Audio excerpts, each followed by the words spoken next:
Maintenance sex on Saturdays. This is for www.workingmomlifeline. My name is Dr. Amy Botwinick with womenmovingon.com, and we're going to talk about sex and relationships. I started thinking about how other women compare their sex life to their friends. You know, how many times a week do you have sex? Well, I actually asked a friend of mine, and she said, well, we have maintenance sex every Saturday morning around 10. I'm like, what? And she just said, look, this is how it is. We've been married for over 10 years. We're exhausted. We're working all the time. We're like ships passing in the night. And the only time when we have sex, we schedule it, and we know it's going to happen at 10. Our kids are usually with my parents, and, you know, we finally get it out of our systems, and that way we're satisfied for another week. And I'm like, how did it come to this? And I started thinking about my own relationship and what it used to be like when we were first dating. It was really hot and heavy, and, you know, it was like, I don't know, 2 times a day, and then it dropped to 3 or 4 times a week. And then, yes, life did settle in, but it's a lot more than maintenance sex on Saturday. I thought that was really sad. So here's the deal. Relationships are important to us, and you can't deny that sex is a very big part of relationships. The more you have it, the more you want it.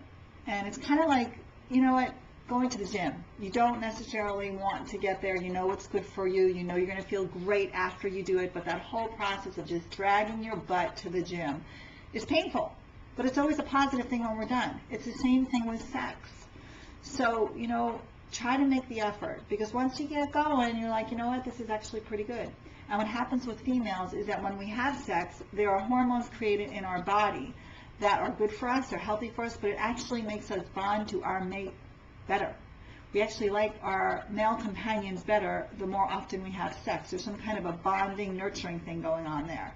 So, you know, it's something you can't get away from, and it's something you shouldn't want to get away from. It's just a matter of putting a little effort in, and don't get to the same old humdrum, same position. Saturday at 10, we're having sex. I'm like, I don't even want to know how long that lasts and what position, because in my mind, it's like a wham, bam, thank you, ma'am, missionary, boring, boring. Be creative.